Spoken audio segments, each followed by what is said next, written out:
5회 시작 함께 하실래요? 안녕하세요. 세상의 모든 정보 아나운서 전주리입니다. 최근 빅테크 기업들이 일기예보 영역에서도 치열한 경쟁을 벌이고 있다고 합니다. AI 기술을 적극 활용해서 전통적인 기상 예보보다 더 빠르고 정확한 자료를 쏟아내고 있다는데요. 문제는 이들이 이런 자료를 언제까지 무료로 공개할지 알 수 없다는 점이겠죠. 우리 기상청은 최근 기후변화에 대응할 수 있도록 날씨 예보 기간을 늘리겠다고 밝혔습니다. 현재 열흘인 중기 예보 기간을 14일로 연장하고 나아가 6개월 전망, 연 기후 전망도 내놓을 계획이라는데요. 문제는 정확성이겠죠. 기상청은 지금 자체적인 AI 모델 알파 웨더를 개발하고 있다는데요. 자세한 이야기 잠시 뒤 IT 연구소 코너에서 살펴보겠습니다. 금리 인하가 예고되면서 어떻게 해야 조금 더 많은 수익을 낼 수 있을지 고민하시는 분들 많으실 텐데요. 오늘 짠테크 SOS 돈 되는 라디오에서는 월급처럼 매달 분배금을 받을 수 있는 재테크 상품 알려드릴 예정이니까요. 궁금한 분들 계속해서 함께해 주세요. 그리고 청취율 조사 기간 동안 세상의 모든 정보는 청취자분들과 소통하는 시간 갖고 있습니다. 오늘은 세상의 모든 정보 청취자들과 나누고 싶은 나만 알기 아까운 생활 정보가 있다면 문자로 공유해 주세요. 추첨을 통해서 홍삼 세트 쿠폰 보내드립니다. 문자 주실 번호는 샵 9730번이고요. 짧은 문자 50원, 긴 문자는 100원의 이용료 있습니다. 콩 게시판을 통해서는 무료로 참여하실 수 있으니까요. 많은 참여 부탁드립니다. KBS 세상의 모든 정보 지금 시작합니다.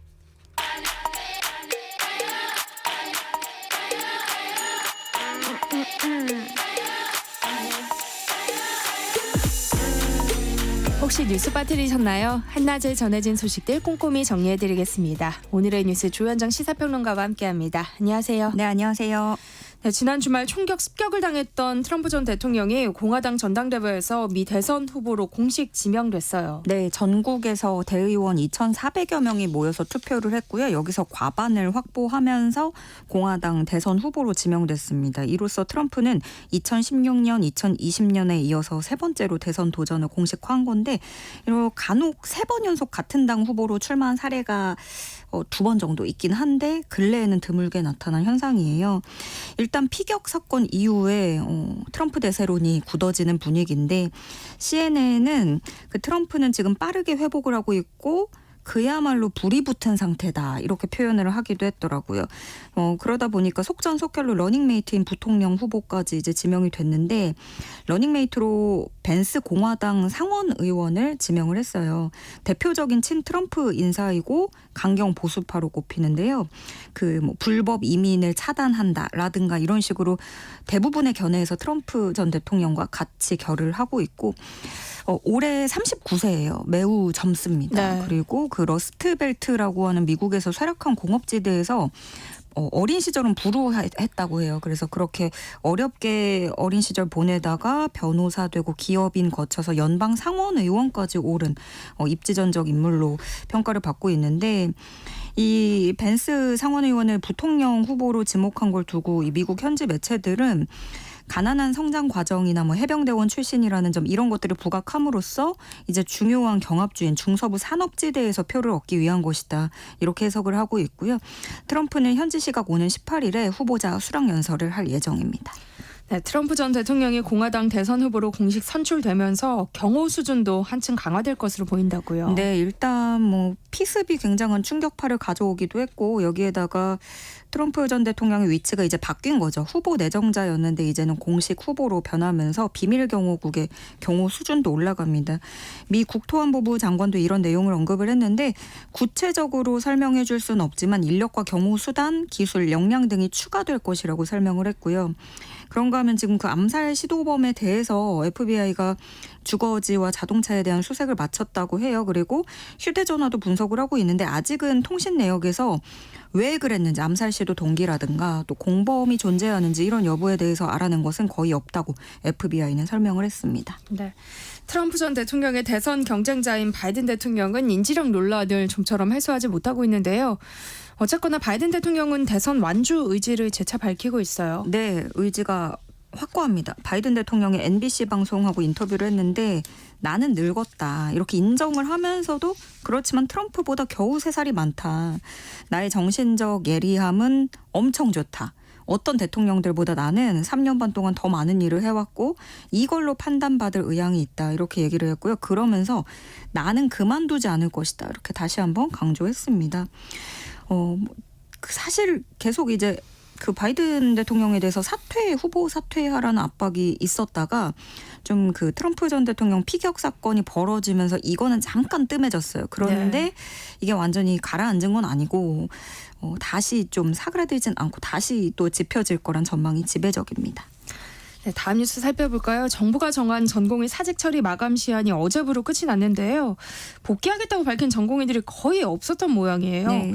의사들은 당장 의료 붕괴를 경고하고 나섰는데 어떤 상황이죠? 일단 그 정부가 사직 처리를 끝내라고 얘기를 했고 그에 따라서 각 수련병원들이 15일까지 복귀 여부나 사직 여부 답해달라 이렇게 요청을 한 건데 전공의들이 그 어떤 반응도 보이지 않은 것으로 파악이 됐습니다. 그나마 응답을 한 소수의 인원도 거의 사직 처리해달라라는 연락이었던 것으로 알려졌고요. 빅5 병원에서도 복귀하겠다고 한 전공의가 한 자릿수 정도 그러니까 10명도 안 되는 거예요. 네. 아주 극소수라고 하고 그럼 지금으로서 이거는 결국에는 전공의 13,700여 명 가운데 12,000명가량을 일괄 사직 처리해야 되는 그런 상황이 된 겁니다. 원칙적으로는 전공의들을 일괄 사직 처리해야 하는데 의료계에서는 사직 시점을 두고 여러 말들이 나오고 있다고요. 네, 이게 그 수리 시점, 사직 시점을 2월로 인정을 해야 되냐, 6월로 인정을 해야 되냐 이건데요. 의료계에서는 사직서가 실제 제출된 게 2월 달이니까 이때를 기준으로 사직서를 수리해야 된다고 하고 정부는 사직 수리 금지 명령을 철회한 게 6월이니까 그 이후가 기준이 돼야 된다라는 거예요. 근데 여기서 사직 수리 시점이 왜 중요하냐면 앞으로 이 양측에서는 법적 공방에서 뭐 한 가지 단서라도 이런 결과를 가르는 요소가 될 수 있고 그리고 개개인으로서는 퇴직금 규모에도 영향을 받을 수 있죠. 병원도 그렇고요. 특히 우리가 지켜볼 포인트는 그 수련 재개 시점하고 직결되는 문제인데 지금 규정상 사직한 전공의는 1년 내에 같은 전공, 같은 연차로 복귀할 수 없다는 그런 부분이 있어서 그러면 전공의들 말대로 2월을 사직 시점으로 잡으면 내년도 3월부터 수련을 또 할 수 있는 거예요. 그런데 정부가 이걸 받아들이지 않고 6월 사직으로 처리를 하면 제일 빠른 게 내년 6월엔 시험이 없으니까 내년 9월이 되는 겁니다. 그리고 또 현재 정부가 주는 수련 특례가 올해 9월 모집에 한해서 적용이 되는 거라서 내년도 3월 전공의 모집에는 응시를 할 수가 없다는 거거든요. 그래서 내년에도 전공이 없는 상황 속에서 운영을 해야 되는 사태가 벌어지겠다라는 지적이 나오고 있습니다. 전공의 모집에 대한 수련 특례를 두고도 의료계가 반발하고 있다고요? 네, 일단은 9월 응시자에게는 수련 특례를 주고 내년 응시자에게는 다르게 적용을 한다라는 거 하나랑 다음으로 의료계가 또 반발을 하는 건 가을턴 그러니까 올해 9월에 전공의를 뽑는 것 자체가 의료계에서 주장하는 건 전공의들 갈라치기 위한 작전이다. 이렇게 얘기를 하고 있는 거예요. 이면택 의협회장은 정부는 온갖 꼼수를 동원해서 가을턴을 뽑을 게 아니라 지금이라도 9월 모집을 중단하고 전공의들과 학생들 뜻을 전적으로 수용하라 이렇게 주장을 했는데 그러면서 또 한 가지 그 정부가 하반기 모집할 때 권역에 제한을 두지 않는 것도 비판을 했습니다. 우리가 이 얘기도 좀 몇 번 했었는데 그러니까 지역에서 수련하는 전공의들이 사직한 후에 수도권 대형 병원으로 옮겨올 수 있다. 뭐 이런 우려를 제기를 하고 있는 거죠. 그래서 이면택 회장은 정부가 권역 제한을 풀어둔 건 빅5 병원만 전공의를 채우면 된다. 지역 의료든 사람 살리든 의료든 나 몰라라 하겠다는 얘기다. 정부가 지역 의료를 철저히 망가뜨리고 국가의 의료 기반을 무너뜨리는 일만 하고 있다. 이렇게 꼬집었습니다. 그런데 뭐 의료계에서는 일단 뭐 정부의 이런 9월 모집이 꼼수라고는 하지만 더 회의적인 건 사실 9월 모집의 응시 자체가 있을지 이거부터가 의문인 상황인 거고요. 그럼 전공의 공백이 장기화하면 지금 우리가 뭐 어떤 병원 의료 재조정 들어간다 뭐 이렇게 하지만 상급 종합병원들은 당분간 이런 진료 조정 계속해서 이어갈 가능성이 커졌습니다. 네, 이런 가운데 순천향대 천안병원 응급실이 인력 부족으로 하루 동안 운영을 중단하는 초유의 사태가 벌어졌어요. 네, 순천향대 천안병원이 오늘 새벽에 이 통합응급의료정보 인트라넷 종합 상황판에 공지를 했습니다. 인력 공백으로 인해서 응급실 진료 전면 불가하다라는 문장이었고요. 그다음에 오전 8시 10분쯤에는 심근경색, 뇌출혈, 중증 화상, 분만 등 27개 중증 응급질환에 대해서 진료 불가능이다. 이렇게 메시지를 띄웠습니다. 그러니까 전임 교원 전원이 병원을 떠났다고요. 그래서 응급실 운영이 어려운 거라고 하고 지금은 이전의 절반가량 4명만 남은 상황이고요. 근데 이 4명으로 응급실 24시간 그렇게 돌리는 거는 불가능한 네. 거니까요. 그리고 이 병원은 소아응급실도 마지막 남은 전문의 1명마저 지난해 5월에 퇴사를 했거든요. 그래서 지금 16세 미만인 이 소아청소년 환자는 받지 못하고 있는 상황입니다. 그래서 일단 이 순천향대 천안병원은 당장 오늘 오전부터 내일 오전 8시까지 24시간 응급실 운영을 중단하게 되고요.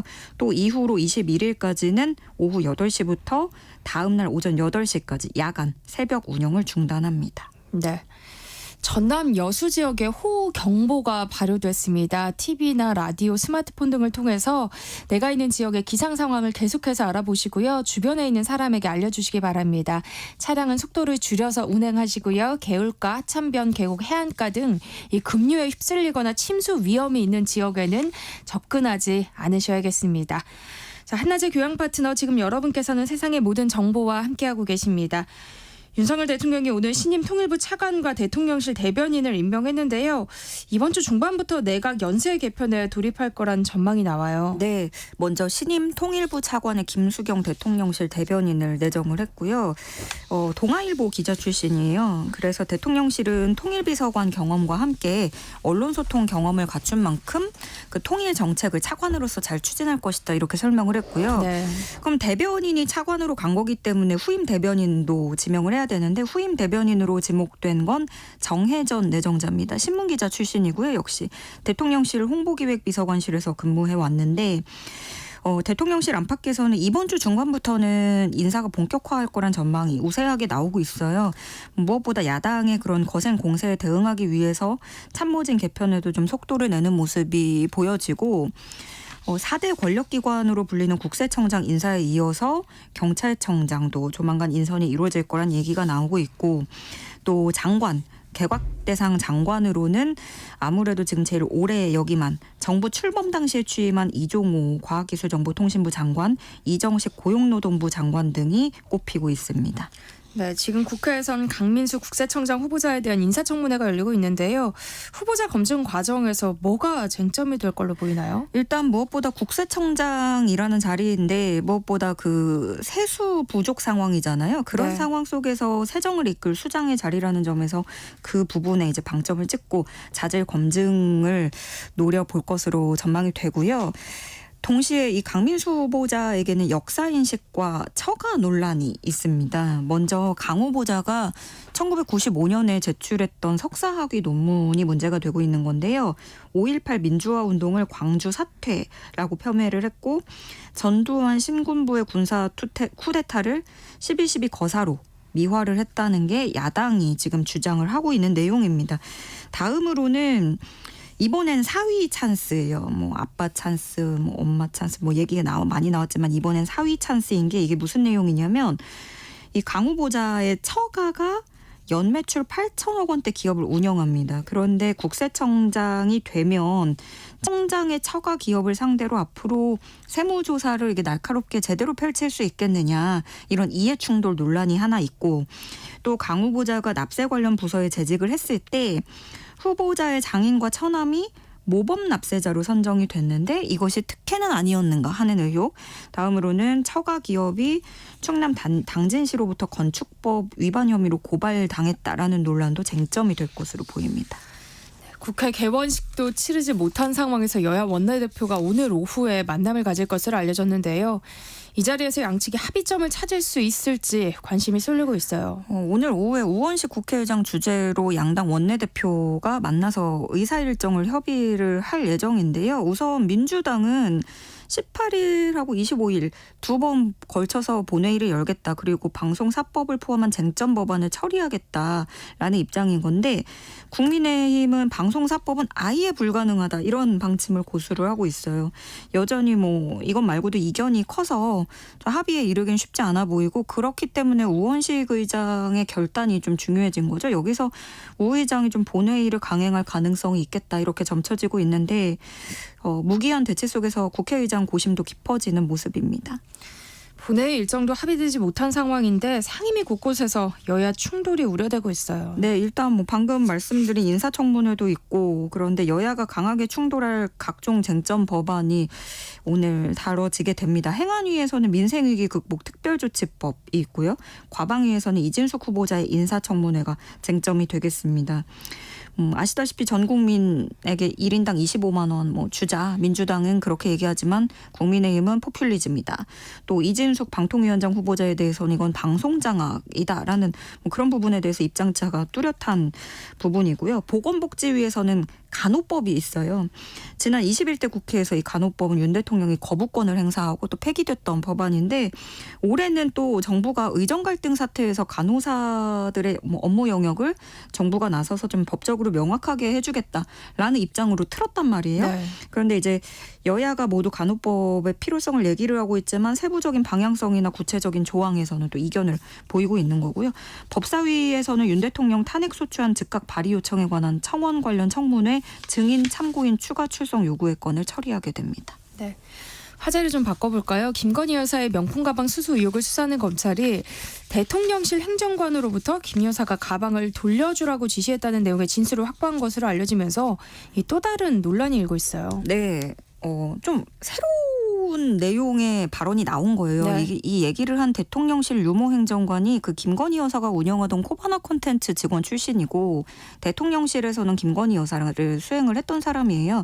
그래서 최 목사에게 명품백을 받은 당일에 그 자리에 있었고 그 만남 날짜도 이분이 조율을 했다고 하는데 그 유모 행정관이 어떻게 증언을 했냐면 명품백을 받은 당일에 김건희 여사가 최 목사에게 돌려주라고 지시를 했지만 깜빡했다라는 취지로 검찰에 진술을 한 것으로 알려졌습니다.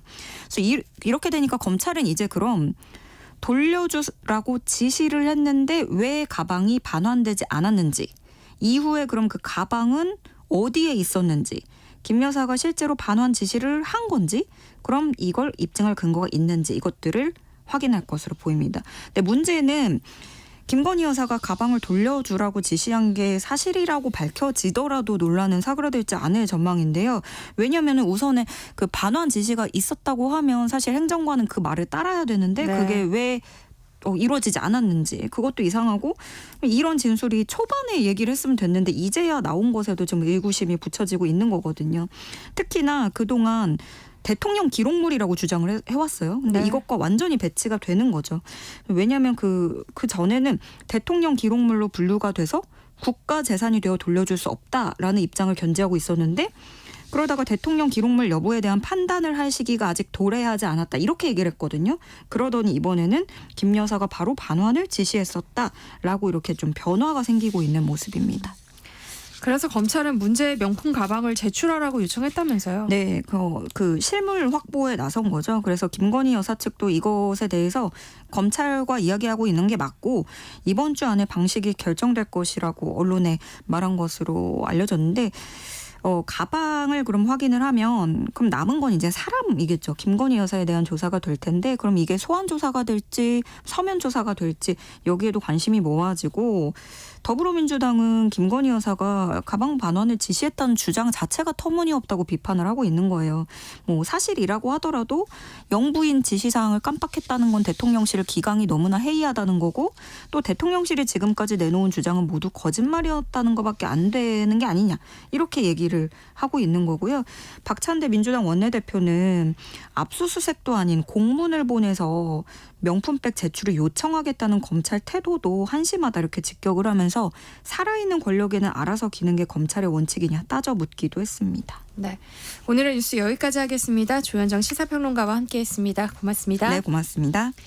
세상의 모든 정보는 청취율 조사 기간을 맞아서 여러분들과 조금 더 소통할 수 있는 작은 이벤트들 이어가고 있는데요. 오늘은 나만 알기 아까운 생활 정보가 있다면 문자로 공유해달라고 부탁드렸죠.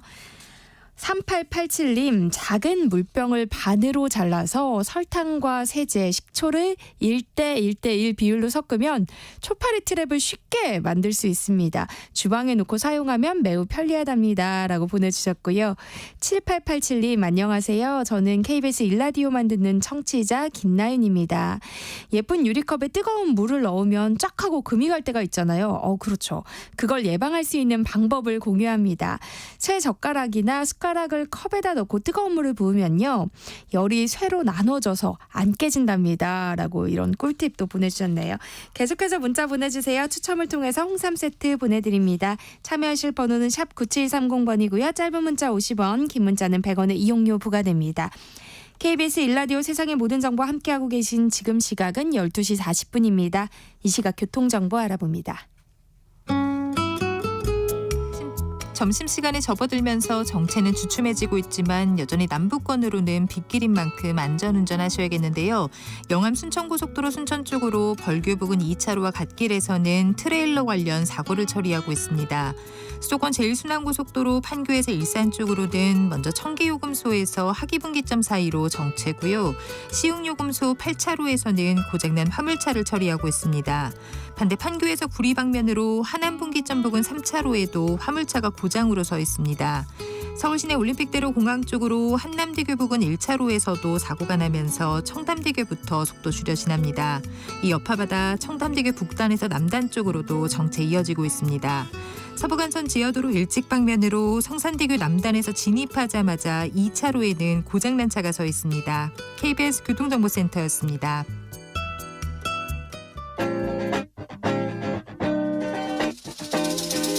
세상의 모든 정보를 당신의 귓가로 특급 배송해드립니다. 세상의 모든 정보. 호우 경보 발효되는 지역들이 조금씩 늘고 있네요. 경남 사천시 남해군 지역에 호우 경보가 발효됐습니다. 침수 지역이나 산간 계곡 등 위험 지역에 있거나 대피 권고를 받았을 경우에는 즉시 안전한 곳으로 대피하시기 바랍니다. 공사장, 전신주, 지하공간, 축대, 옹벽, 담장 등 위험 지역에는 접근하지 마시고요. 농촌 지역에서는 농사와 관련된 작업 등 야외 활동을 하지 말아주시기를 부탁드립니다.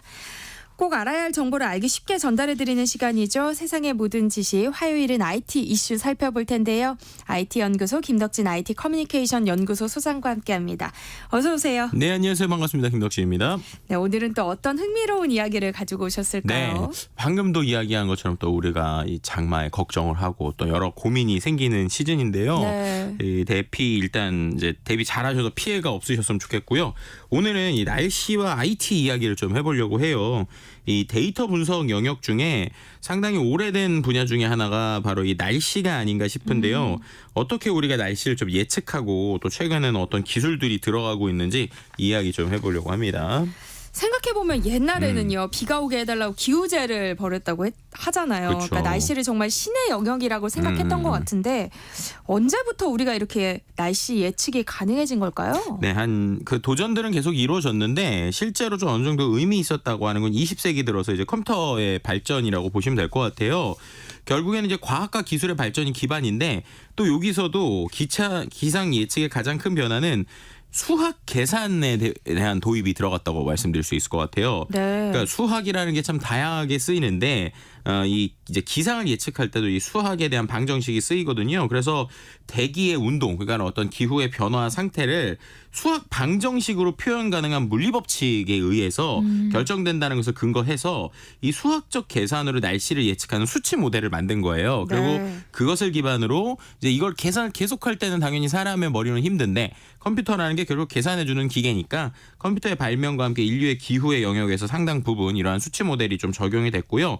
그래서 그래서 이제 이 기술의 발전은 슈퍼컴퓨터. 그러니까 최근에는 우리가 이제 생성형 AI나 챗GPT 얘기를 하니까 워낙 성능 좋은 컴퓨터나 클라우드 얘기를 많이 하지만 원래는 이 모든 이제 전 세계 컴퓨터 중에 가장 성능 좋은 것들 하면 항상 나오던 게 이 날씨와 관련된 기상청들에서 쓰는 슈퍼컴퓨터들이었거든요.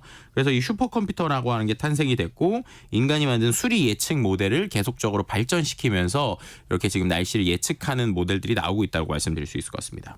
그러니까 우리가 보는 일기예보는 이런 예측 모델을 통해서 만들어진 거네요. 네, 그러니까 크게 세 가지 정도가 필요한데요. 하나는 이제 날씨 데이터. 거기서 말하는 날씨 데이터는 뭐 예를 들면 온도, 습도 뭐 이런 것들이겠죠. 그리고 거기에 이제 컴퓨터의 성능이 되게 또 중요하고요. 세 번째로 우리가 이제 방금 얘기한 대로 대기 중에 날씨 조건을 상호작용하는 일종의 시뮬레이션을 하는 수학 방정식이 있어요. 요 세 가지를 가지고 이제 필수적인 요소로서 예보 모델이 만들어진다라고 말씀드릴 수 있을 것 같고요.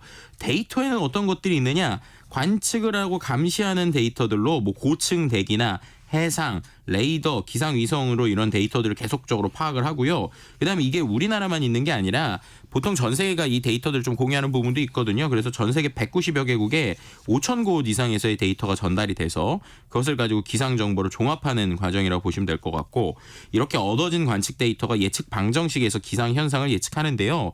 그럼 생각을 해보면 이게 이제 각 국가마다 예측하는 방식이 조금씩 다를 수 있잖아요. 네. 왜냐하면 국가마다 아무래도 특징이 있으니까요. 뭐 우리나라의 어떤 날씨 특징이 있을 거고. 그래서 이런 부분에 있어서의 좀 모델을 운영하고 개발을 하는 이런 것들이 좀 있다고 보시면 될 것 같습니다. 우리나라도요. 실제로 이제 2020년 4월부터 해서 한반도 지형이나 기상 특성을 반영한 한국형 수치 예보 모델을 만들어서 도입을 했고요. 네. 영국에 있는 수치 예보 모델과 함께 사용하면서 기본적으로 이제 예보 전반에 좀 쓰고 있다. 뭐 이렇게 말씀을 드릴 수 있습니다. 그럼 국가별로 조금씩 날씨 예보에 차이가 나는 것도 지금 얘기해 주신 수치 예보 모델이나 뭐 슈퍼컴퓨터의 성능 때문인 거예요? 여러 가지 변수가 있을 것 같아요. 일단은 이제 기상학계에서 보는 예보 정확도에 미치는 영향력을 보면 일단은 컴퓨터나 수치 예보 모델 성능을 한 40%, 또 관측 자료를 32%, 그다음에 또 예보를 하는 예보관의 능력도 이제 28% 정도로 봐요. 그러니까 네. 어떻게 보면은 이런 데이터를 보고도 데이터를 해석하는 능력도 이제 상당히 중요하다라고도 볼 수 있을 것 같고요. 이제 확보한 데이터를 바탕으로 날씨를 예측하는 수치 예보 모델 말씀드린데 이건 좀 성능이 다릅니다. 전 세계적으로 뭐 이제 가장 우수한 모델을 보통 EU의 모델을 뽑고 그다음 영국 모델을 뽑는데요. 우리 복잡 모델도 한 6위권으로 성능이 평가되고 있고요. 전 세계적으로 보더라도 이런 모델을 갖고 있는 나라가 그렇게 많진 않아요. 그러니까 확실히 우리나라도 이러한 날씨 예측 모델에서는 상당한 연구들이 일어나고 있다. 이렇게 말씀드릴 수 있을 것 같고요. 또 한때 뭐 이런 것들도 있었잖아요. 해외에 뭐 우리가 뭐 너무 안 맞아서 뭐 해외 걸 본다. 근데 이런 것들 같은 경우는 수치 예보 모델에 의해서 산출되는 24시간 단기 예보고 뭐 집중호우나 재난 이런 것들까지는 알려주지 않는다라고 하는 이런 좀 비교할 부분들이 있다 이렇게 말씀드릴 수 있을 것 같습니다. 사실 날씨는 누군가에게는 생계와 직접적인 연관이 된 문제잖아요. 그렇죠. 그만큼 중요한데 해외에선 날씨와 관련해서 민간 산업의 활동 범위도 생각보다 크다면서요. 네, 맞습니다. 이제 세계 기상기구에 따르면 전체 날씨 빅데이터의 가치가 3조 5천억 이상으로 이제 측정을 하고 있어요. 날씨 정보에 있어서의 빅데이터를 이용해서 날씨를 더 정확하게 예측해서 부가가치를 창출하는 것이죠. 뭐 예를 들면은 가뭄이나 홍수 같은 자연재해에 대한 피해도 최소화할 수 있고 기업의 경우에는 이제 원자재를 어떤 타이밍에 어떻게 구매해야 되나 아니면 광고 마케팅 같은 데도 활용이 되고 있다고 보시면 될 것 같습니다. 뭐 우리나라 같은 경우에도 기상청 사이트뿐만 아니라 다양한 날씨 앱을 통해서 정보를 얻을 수 있는 상황이고요. 네. 규모도 최소 이제 2015년 말 약간 좀 오래된 통계이긴 한데 2015년 말에도 이미 시장 규모가 3,700억 정도였어요. 그러니까 지금은 더 커졌다고 볼 수 있겠죠. 이제 그만큼 많은 데이터들이 있고요. 그 안에서의 매출액도 상당히 많이 가지고 있는데 예를 들면 건설사가 어떠한 특정 민간 날씨 기업에게 동영상이나 위성사진, 레이더 사진, 주간 예보 이런 걸 받아가지고 연간 사용료를 내는 구조로 계약을 해요. 왜냐하면 아무래도 이제 건설을 할 때 어느 타이밍에 사람을 집중해야 되고 막 이런 것들을 봐야 되니까 네. 이러는 것이죠. 그래서 이제 기상 정보에 대한 내용을 이렇게 만들기도 하고요. 그 외에 또 뭐 예를 들면 이런 부분들도 있습니다. 좀 장기적인 관점에서 옷을 만드는 회사라고 한번 생각을 해보시면 예를 들면 겨울에 어느 정도 두께의 옷을 평균적으로 만들어야 잘 잘 팔릴까 이런 것들도 이제 중요할 수 있잖아요. 네. 뭐 예를 들면은 외투 이런 것들이 과거에 비해서 뭐 좀 두꺼워져야 된다. 그리고 외투가 좀 많아져야 된다. 이런 거 이제 장기적인 어떤 날씨 데이터들이 만약에 이번 겨울이 너무 춥다 이러면 알 수 있겠죠. 실제로 한 이제 패션 업계 같은 경우에는 이 데이터를 컨설팅을 받은 다음에 전년 대비 매출 65% 정도 증가하는 모습들도 보여줬는데요. 결국엔 이런 형태로 다양한 산학 예보 혹은 어떤 기상 데이터 이런 것을 산업과 연결해서 하는 이런 민간 기업들도 많아지고 있다. 그러다 보니 자연스럽게 데이터에 대한 가치도 올라가고 있다. 이렇게 말씀드릴 수 있을 것 같습니다. 그런데 기상청 체육대회 날에 비가 오더라 이런 우스갯소리도 있잖아요. 네, 네, 그만큼 네. 날씨가 예측하기가 진짜 어렵다는 이야기인데 최근에는 기후변화까지 심해지면서 더 예보가 어려워진 것 같아요. 네, 맞습니다. 이제 말씀드린 것처럼 날씨 데이터, 컴퓨터 성능, 또 그 안에서 이제 수학 방정식, 그 다음에 기상 예측 이런 것들이 결국에는 생각해 보면 어쨌든 과거의 통계적인 경향들을 보고 이제 분석을 하는 거잖아요. 네. 근데 기존에 생기지 않았던 일이 갑자기 생기게 되면 당연히 날씨에서는 변수가 있어요. 왜냐하면 그렇지 않더라도 실은 이제 나비 효과라는 말 들어보셨죠? 예, 이 나비 효과라는 게 중국에서 나비의 날갯짓 한 번이 뉴욕의 토네이도를 일으킨다라고 해서 일종의 날씨의 비선형성을 나타내는 대표적인 영향 용어거든요. 네. 그래서 그렇게 큰 변화가 있지 않은 상황에서도 100% 정확한 일기예보를 위해서는 심지어 날갯짓까지 정확하게 파악해야 된다 이런 말이 있었는데 지금은 기후변화가 너무 급격하니까 이 변화에 있어서 얼마나 이 기상 예측 시스템이 잘 작동할 것인가에 대한 좀 걱정이나 우려들도 네. 나오고 있는 상황이죠. 이런 변화를 개선하기 위해서 일기예보 분야에서도 기술 경쟁이 벌어지고 있다면서요. 네, 맞습니다. 예전에는 이제 말씀드린 대로 국가의 기상청을 중심으로 했었던 건데 말씀드린 것처럼 이게 또 돈이 되고 또 이 데이터의 가치가 중요하다고 생각을 하니까 빅테크 기업이라고 하죠. 대형 정보 기업 기술들이 이 일기예보를 위한 기술 경쟁에 들어간 거예요.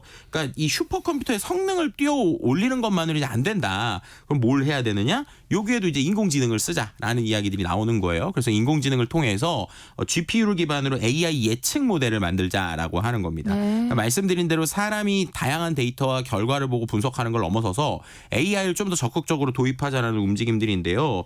예를 들면은 지금 이제 공개 정보 그러니까 기상 당국들이 한 수십 년 동안 오픈 소스로 이제 데이터를 공개를 하죠. 우리로 치면은 예를 들면 우리나라 서울에 언제 몇 도였고 막 이런 데이터들. 그럼 그 수많은 데이터를 분석을 해서 그 다음 거를 패턴을 분석해서 예측하는 것. 이게 어떻게 보면 인공지능이 잘하는 것 중에 하나니까 그걸 활용을 해보는 거예요. 그런데 이게 이제 수많은 GPU, 그러니까 최근에 나오는 이런 엔비디아 같은 데서 나오는 비싼 GPU도 여러 개를 끼면 속도가 빠르잖아요. 그러니까 그 예측하는 수준이 예를 들면 과거에 열흘 동안의 예보를 만들 때 이 부분에서 뭐 2초면 이제 나온다든지 이런 형태들로 이제 그 기술을 계속 올리는 것이죠. 근데 그 부분에 있어서 정확성이 떨어지는 것들을 계속적으로 학습하고 이것에 대한 개선을 하다 보니까 생각보다 최근에 또 빠르게 이 기술이 올라오고 있다라고 하는 이야기들도 나오고 있는 것이죠.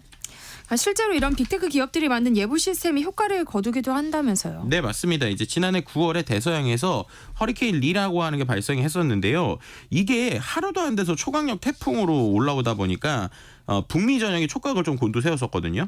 그런데 이게 이제 그 구글에서 만든 딥마인드라는 회사죠. 네. 딥마인드라는 회사에 기상 예보 AI가 있는데 이게 이미 허리케인 상륙 9일 전에 이제 9일 전이죠. 그때 9일 전에 태풍 상륙 지역과 지점을 맞췄다는 거예요. 네. 네. 근데 이렇게 하면은 예를 들면 9일 전에 이 태풍이 이렇게 올 거라고 예측이 되니까 대비를 할 수 있잖아요. 그쵸. 그 부분이 상당히 중요한 건데 이게 세계 최대 기상예보 시설을 갖춘 유럽 중기예보센터보다 3일 더 빨랐다는 겁니다. 그러니까 우리 인간의 어떤 여러 가지 복잡한 계산이나 예측보다 3일 더 빠른 인공지능이라는 건데요. 왜냐하면 말씀드린 대로 전통적인 기상예보는 인간이 생각한 방정식에다가 기상 관측 수치를 넣어서 해답을 넣는 방식이란 말이에요. 그러니까 슈퍼컴퓨터를 이용해도 공식을 다 풀어야 되니까 좀 시간이 걸리는데 인공지능 같은 경우에는 40년치 기상 자료를 먼저 학습을 해놓은 거예요. 그리고 그 안에서 조금 변수가 일어나는 거예요. 그러면 이거는 수식, 그러니까 우리가 말하는 공식이 없어도 우리가 보통 이제 감으로 느낀다고 표현하잖아요. 40년 동안 이랬는데 좀 이럴 것 같아. 오히려 인공지능이 이런 느낌에 가깝다는 거예요. 그러니까 기존에 있었던 슈퍼컴퓨터는 무조건 공식대로 계산을 해야 되니까 이렇게 계산하고 저렇게 계산하고 저렇게 계산해서 몇 퍼센트의 확률이 있어라는 건데 인공지능은 오히려 과거의 데이터를 기반으로 해서 이런 거 같아라고 그냥 얘기를 하는데 이유는 얘기를 못하는 거죠. 근데 그런 부분에 있어서 오히려 속도가 빠르기도 하고 뭐 이런 부분들이 이제 뭐 AI가 1초도 안 돼서 7일치에 보도 내놓고 이렇게 되니까 기존의 거를 대체할 수 있느냐 뭐 이런 얘기도 나오고 있고 아직까지는 대체는 쉽진 않고 좀 이런 것들을 같이 쓸 수 있다라는 여러 가지 논의가 나오는데 어쨌든 인공지능을 통해서 기상예보라고 하는 것들도 또 한 단계 또 진화하고 있다는 건 전 세계적인 사실인 것 같기도 합니다. 우리나라도 도입해야 되지 않아요? 우리나라도 실제로 2019년부터 이런 알파웨더 프로젝트라는 걸 하고 있고요. 올해 중으로 첫 단계가 좀 마무리되게 된다고 합니다. 그러면 이제 기대하는 것은 6시간 초단기 강수 예측에 대한 좀 기대를 하고 있고요. 이런 분들이 좀 많아지면 지금보다 조금 더 정확하고 안전한 예보들이 나오지 않을까라고 기대해 봅니다. 네, 김덕진 IT 커뮤니케이션 연구소 소장과 함께했습니다. 고맙습니다. 네, 감사합니다. 네, 저도 잠시 후 2부에 다시 돌아올게요.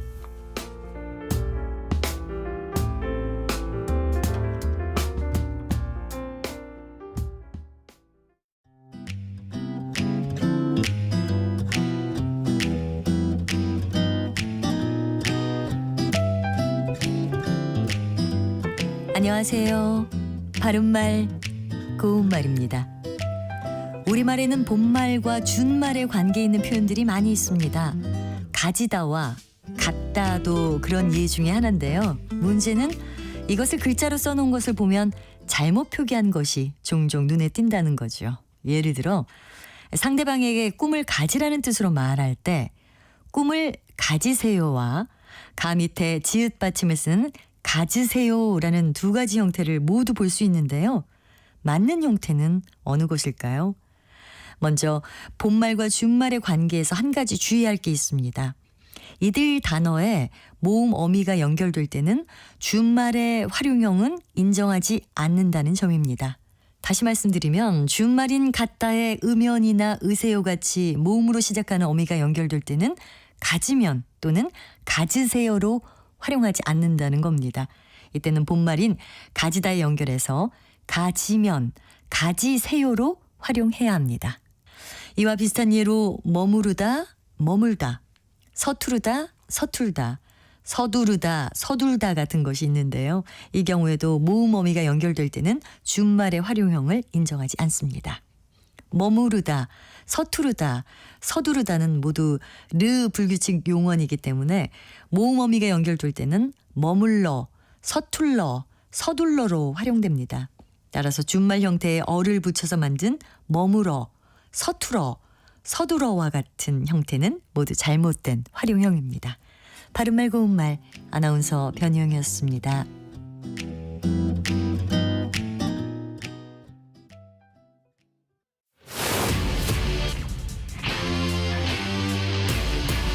토론에 정답은 없습니다. 토론이 세상을 바꿀 수도 없습니다. 하지만 질문은 새로운 세상을 만들 수 있습니다. 질문으로 올바른 세상을 만드는 첫걸음. 평일 저녁 7시 20분 KBS 열린 토론.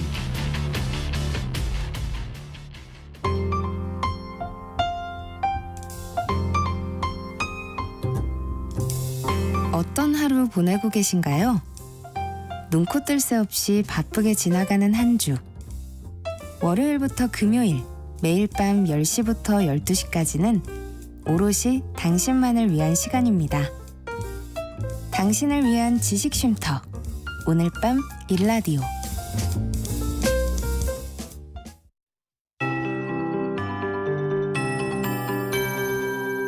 KBS 58분 날씨. 정체전선이 북상하면서 비가 오는 지역이 확대되고 있습니다. 서울 등 수도권도 하늘이 흐린 가운데 서울 남부와 경기 남부 지역에 비가 오고 있고요. 충청과 남부지방은 곳곳에 강하고 많은 비가 내리고 있습니다. 특히 전남과 경남 지역에 호우특보가 발효 중인 가운데 시간당 20에서 50mm의 폭우가 천둥번개와 돌풍을 동반해 쏟아지는 곳이 있어 주의하셔야겠습니다. 낮까지 전라도와 경남 지역에 집중호우 사고가 예상되고요. 정체 전선이 앞으로 중부지방 쪽에 머물면서 제주도의 비는 오늘 낮에, 남부지방은 밤에 대부분 그치겠고 내일과 모레 사이에는 중부지방을 중심으로 강하고 많은 비가 쏟아질 전망입니다. 남부지방은 내일과 모레 소강 상태를 보이는 곳이 많겠습니다. 앞으로 대부분 지역에 30에서 80mm의 비가 오겠는데요. 그중 수도권과 강원 내륙과 산지, 남해안은 곳에 따라 100mm가 넘기도 하겠습니다. 비 피해가 없도록 대비를 하시기 바랍니다. 한편 오늘 낮 기온은 제주 33도, 서울 30도, 대전 대구 29도, 광주 28도 등으로 중부지방과 전라도는 어제보다 조금 낮겠지만 습도가 높아서 무덥겠습니다. 현재 서울의 기온은 30.1도입니다. 송소진입니다.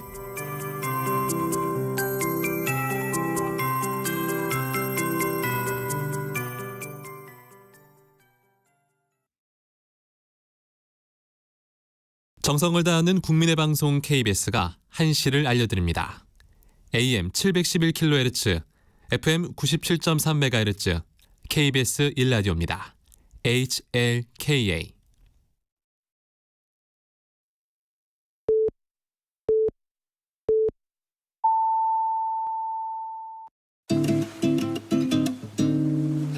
나른한 오후를 책임질 영양 만점 지식 비타민.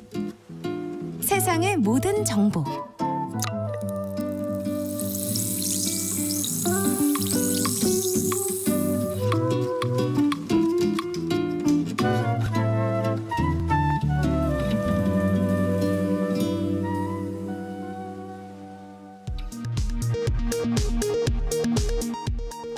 이 시각 라디오 정보센터 뉴스입니다. 국민의힘 추경호 원내대표는 더불어민주당이 이원석 검찰총장을 윤석열 대통령 탄핵 청원 청문회 증인으로 추가 채택하는 방안을 검토하는 데 대해 민주당의 파렴치함에 기가 막힌다고 비판했습니다. 또 민생과 관련 없는 의사일정 합의 요청은 일체 받아들일 수 없다고 말했습니다. 더불어민주당 박찬대 당대표 권한대행 겸 원내대표는 김건희 여사의 외국 고가 가방 수수 의혹과 관련해 자꾸 애꿎은 아랫사람 시키지 말고 당사자 본인이 직접 해명하라고 촉구했습니다. 또 수사기관은 한동훈, 김건희 불법 댓글팀 의혹 수사에 착수해야 한다고 주장했습니다. 축구 국가대표팀 감독 선임을 두고 논란이 계속되는 가운데 정몽규 대한축구협회장이 업무상 배임과 협박 등 혐의로 경찰에 고발됐습니다. 유명 유튜버 찌양을 협박한 의혹을 받고 있는 구제역, 카라큘라 등 이른바 사이버 레카 유튜버들의 채널 수익화가 중지됐습니다. 지금까지 라디오 정보센터 뉴스 정한나였습니다.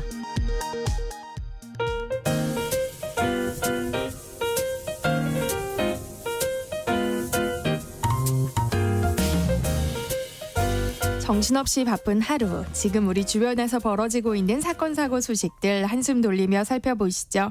하프타임 뉴스 임선우 뉴스캐스터와 함께합니다. 안녕하세요. 안녕하세요. 최근 있었던 시청역 역주행 사고 원인은 운전자 과실로 보인다는 감정 결과가 나왔어요. 네, 운전자는 급발진을 주장했지만 국과수의 판단은 달랐습니다. 사고 원인에 대해 가해 차량 운전자의 과실로 판단 내릴 만한 결정적 증거들을 확보했다고 경찰에 통보했는데요. 면밀히 분석해보니 브레이크를 전혀 밟지 않았거나 가속 페달을 브레이크로 착각하고 힘껏 밟았다는 여러 정황을 확보하고 경찰에 전달한 것으로 전해졌습니다. 조지호 서울경찰청장은 어제 있었던 정례간담회에서 결정적인 증거가 나왔다며 가해 차량 운전자 조사가 이뤄지면 수사가 마무리될 것으로 본다라고 언급했습니다. 앞서 경찰이 차량의 사고 기록 장치를 1차적으로 분석한 결과 사고 직전 가속 페달을 90% 이상의 강도로 밟은 것을 확인했는데 가해 운전자는 계속 브레이크를 밟았다며 차량 결함으로 인한 급발진을 주장해 왔습니다. 병원에 입원 중인 운전자와 두 차례나 대면 조사를 시도했지만 통증을 호소해 본격적인 조사도 어려웠다고 하는데요.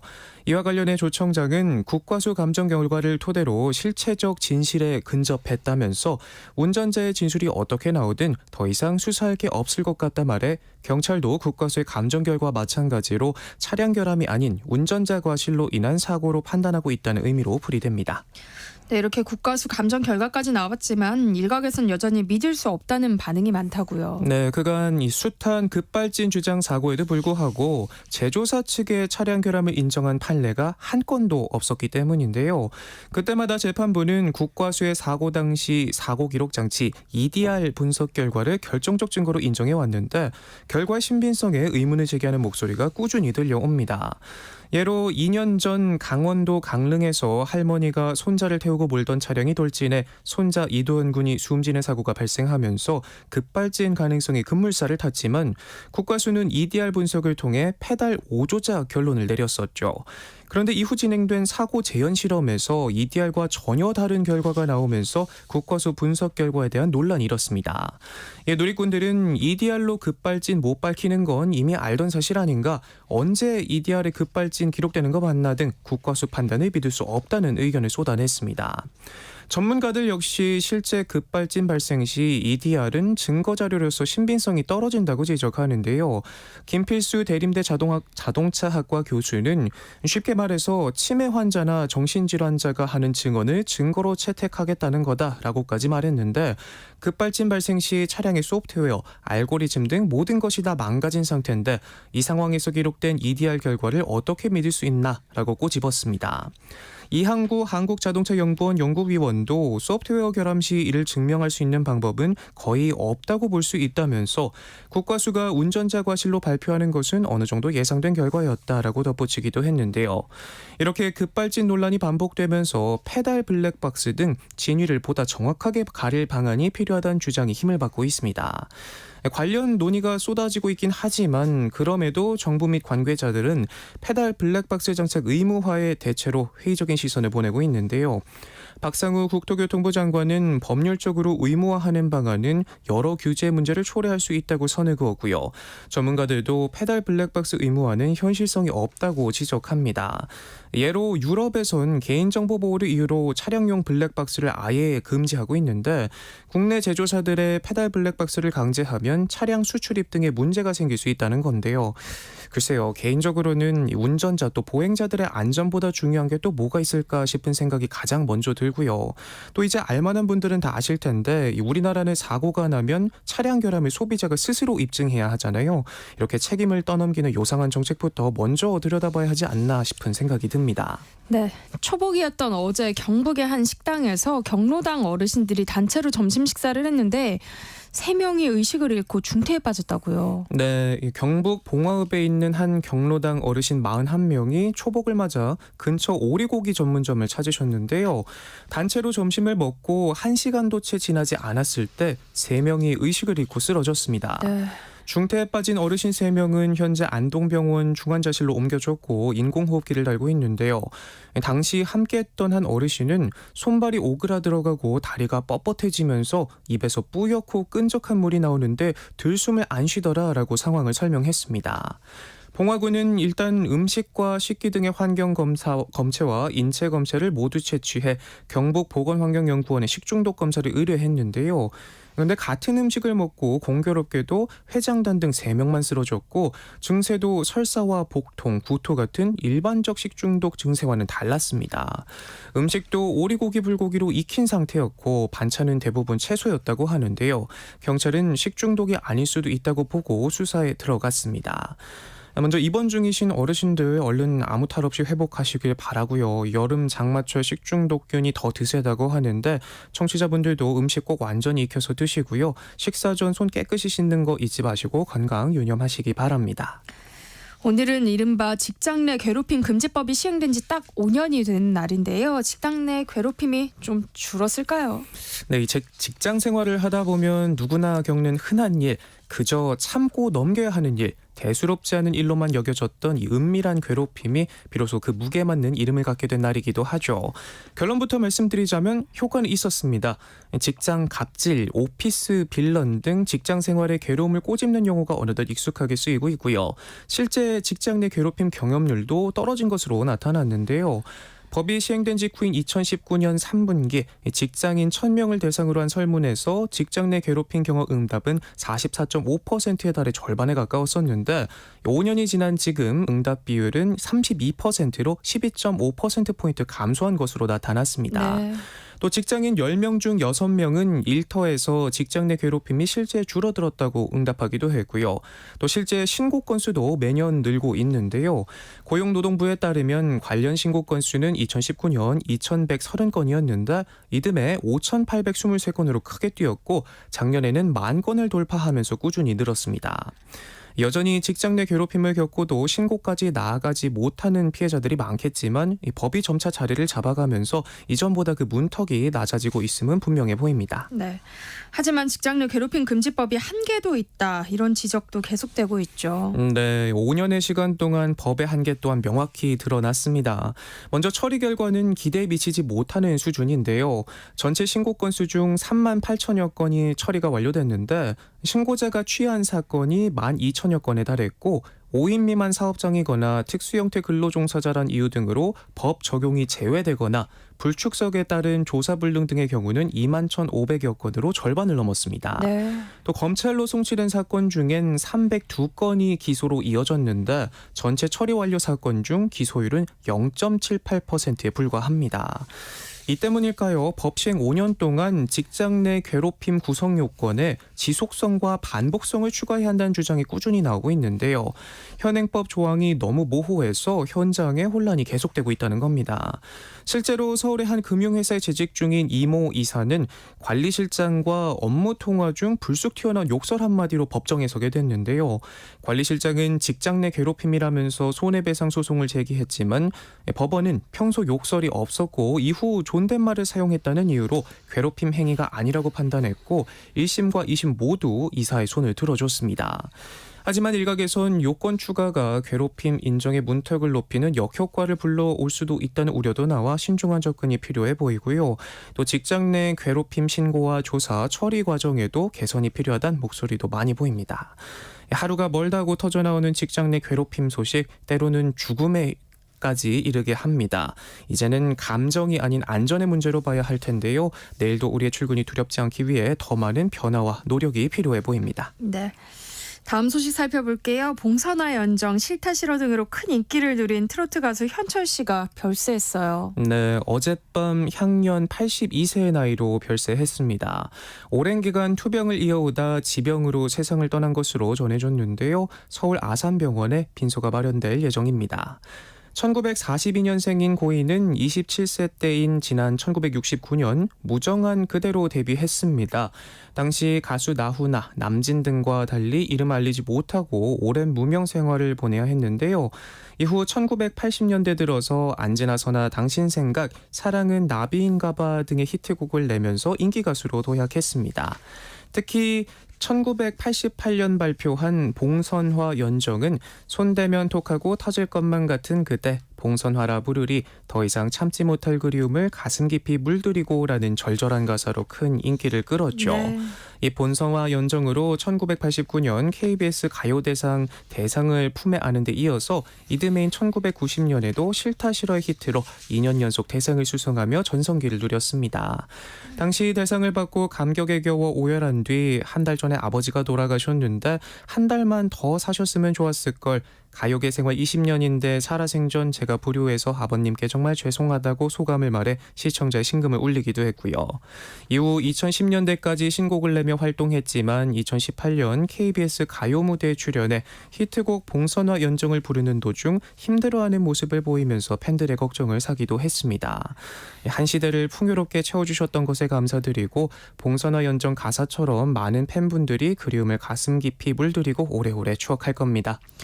네, 다음은 해외 소식인데요. 요즘같이 취업하기 힘든 때 중국에서 획기적인 아이디어로 구직에 성공한 취준생이 있다고요. 네, 역대 최악의 취업난을 겪고 있는 중국에서 한 청년이 독특한 방식으로 구직에 성공해 눈길을 끌고 있는데요. 자신의 이력서를 새긴 티셔츠를 입고 돌아다녔다고 합니다. 얼마나 간절하면 이렇게까지 했을까 싶은데요. 네. 올해로 21살인 이 청년, 최근 우한대 지리학부를 졸업하고 대학원 과정을 시작하기 전 인턴십을 위해 수많은 회사에 지원했지만 번번이 낙방했다고 합니다. 그러던 중 허난성에 있는 자신의 고향에서 노인들이 종종 광고 표지판을 들고 돌아다니는 것에서 영감을 얻어 자신의 이력서를 넣은 티셔츠를 입고 다니기로 마음먹었다고 하는데요. 티셔츠 앞면에는 2024년 졸업생 구직 중 뒷면에 봐주세요라는 문구가 쓰여 있고요. 뒷면에는 이름과 대학, 전공, 학생활동 등이 포함된 이력서가 빼곡히 적혀 있었고 또 쉽게 연락할 수 있도록 이력서 사진 위에 QR코드를 배치하는 기발함까지 선보였습니다. 네. 듣도 보도 못한 모습에 길을 지나던 행인들이 연신 사진을 찍어 SNS에 게시했고 이 사연은 삽시간에 퍼져 38만 회 이상의 조회수를 기록했는데요. 이 게시물을 본 한 의류업체가 바이럴 마케팅의 재능을 보인다면서 결국 인턴으로 채용했다고 합니다. 기발하기도 하면서 한편으로는 회사에 들어가려면 이 정도까지 해야 하는구나 싶어 안쓰러운 마음도 드는데요. 세계 경영인으로 불리는 잭 웰치가 이런 말을 했어요. 실패는 성공으로 가는 가장 빠른 지름길이다. 우리 취중생분들 의기소침하지 마시고 오늘 하루도 파이팅 하시길 바랍니다. 네. 최근 연예인의 공공장소 과잉 경호가 논란이 되고 있어요. 네, 이른바 황제 경호 논란이 커지고 있는데요. 최근 선제업고 투여로 큰 인기를 누리고 있는 배우 변우석 씨가 인천공항에서 출국하는 과정에서 이 사설 경호업체가 공항 입구를 의미로 막고 시민들의 여권과 탑승권을 검사한 것이 논란에 불을 지폈습니다. 지난주 금요일이었는데요. 변우석 씨는 홍콩 방문 일정을 위해 출국장의 모습을 나타냈는데 변 씨가 들어간 뒤 사설업체 직원들 약 10분간 게이트 문을 닫아버렸습니다. 이 때문에 일반 탑승객들은 불편을 감수해야 했는데요. 당시 직원들은 아무도 못 들어간다 알겠느냐라고 엄포까지 놨다는데 이후 논란이 커지자 공항 경비대 측과 얘기된 사안이라고 밝혔지만 정작 인천공항 측은 어제 오전까지도 해당 사건이 발생한 곳이 제1터미널인지 2터미널인지도 모르고 있었습니다.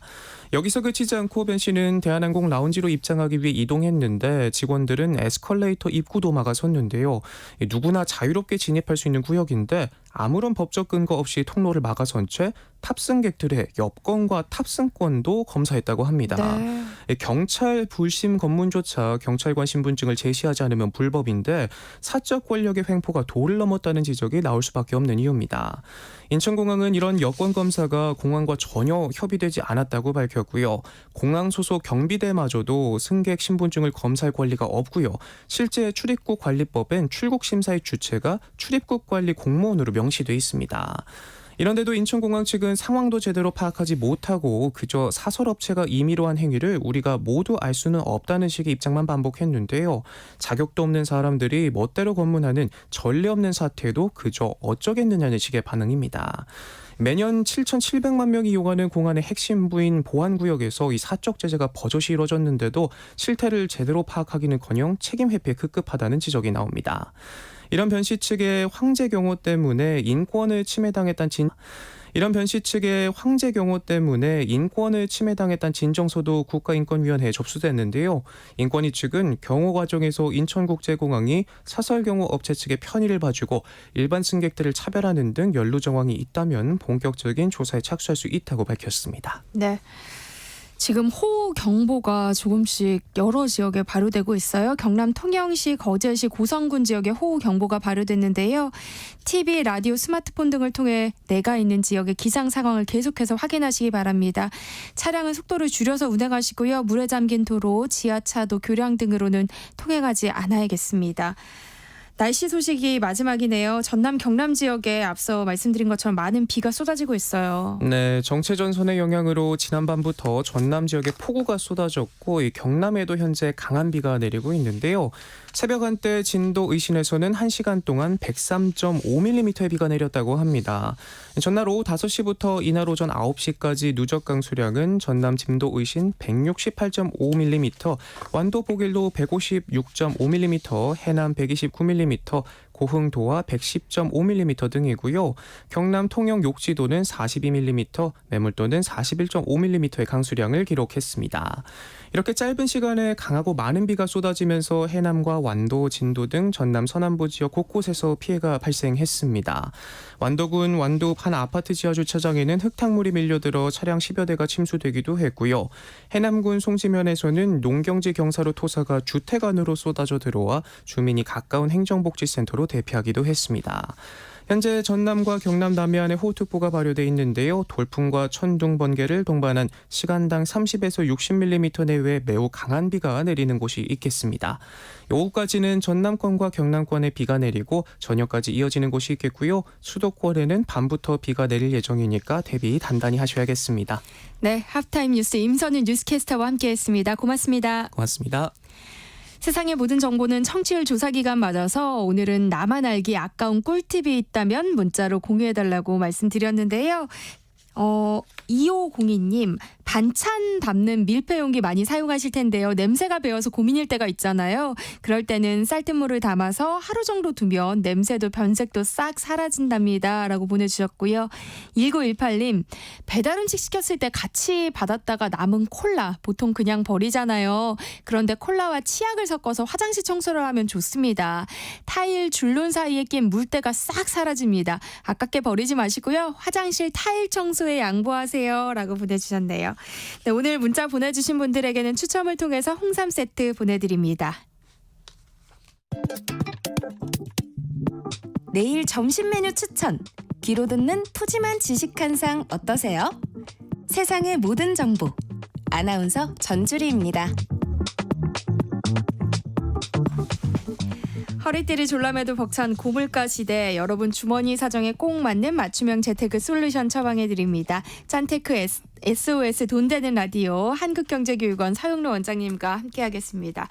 어서 오세요. 안녕하세요. 네, 오늘은 어떤 얘기 준비해 오셨을까요? 지난 시간 재테크에 입문해서 안정성을 가장 선호하는 재테크 초보자분들이 알고 있으면 좋은 상품들 얘기해봤는데요. 네. 이렇게 처음 재테크를 경험하고 나서 시간이 좀 더 지나면 보통 조금 더 공격적인 투자 상품을 원하시더라고요. 그래서 이번 시간에 월 지급식 금융 상품에 대한 이야기를 해볼까 합니다. 그러니까 월 지급식 금융 상품이라고 하면 뭐 수익을 연금처럼 매달 받는 형식의 상품인 거예요? 네, 정확한 말씀이신데요. 월 지급식 상품의 경우 정기적으로 수익을 챙길 수 있고 동일한 구조의 일반 상품에 비해 상대적으로 안정적인 장점이 있어서 이런 상품을 금융사들이 꾸준히 선보이고 있는데요. 펀드부터 주가 연계 정권인 ELS에 이르기까지 선택지도 다양합니다. 네, 월급처럼 매달 일정한 분배금을 받을 수 있는 월 지급 상품에 대해서 궁금증 갖고 계신 분들 많으실 텐데요. 짠테크 SOS 돈 되는 라디오 서영로 원장님이 도움을 드릴 테니까요. 방송 듣고 궁금한 점 있다면 문자로 많이 참여해 주시기 바랍니다. 참여하실 번호는 샵 9730번이고요. 짧은 문자 50원, 긴 문자 100원의 정보 이용료 있습니다. 콩 게시판 KBS 일라디오 유튜브 채널을 통해서는 무료로 참여하실 수 있으니까요. 많은 참여 부탁드립니다. 월 지급식 상품도 다양하다고 하셨는데요. 그럼 월 지급식 펀드가 특히 그 가운데서 인기라고 하더라고요. 네, 연금처럼 매월 꼬박꼬박 돈을 지급받는 월 지급식 펀드는 은퇴자들 중심으로 인기를 끌고 있는데요. 일단 월 지급식 펀드에 대해 살펴보죠. 월 지급식 펀드는 투자자가 거치 또는 요즘 같은 경우에는 이제 적립 상품도 좀 나왔는데 매월 일정 금액을 펀드에 투자하고 운용사는 투자금으로 주식이나 채권 등 다양한 투자 자산에 투자하여 수익을 발생시키는 구조인데요. 여기서 발생한 수익을 매월 일정 금액으로 투자자에게 지급하는 건데요. 펀드 운용 방식에 따라서 매달 일정 금액을 지급하거나 투자한 원금과 수익을 분배하는 방식으로 운영되기도 합니다.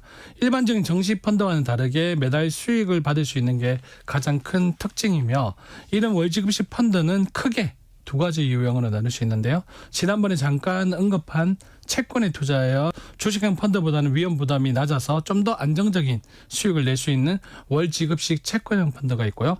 주식에 투자하여 좀 더 공격적인 투자로 높은 기대 수익을 기대할 수 있으나 시장 상황에 따라서 손실 가능성이 있는 월 지급식 주식형 펀드 이렇게 크게 두 가지 유형으로 나눌 수 있습니다. 네. 일반 펀드 상품이랑 비교하면 어떤가요?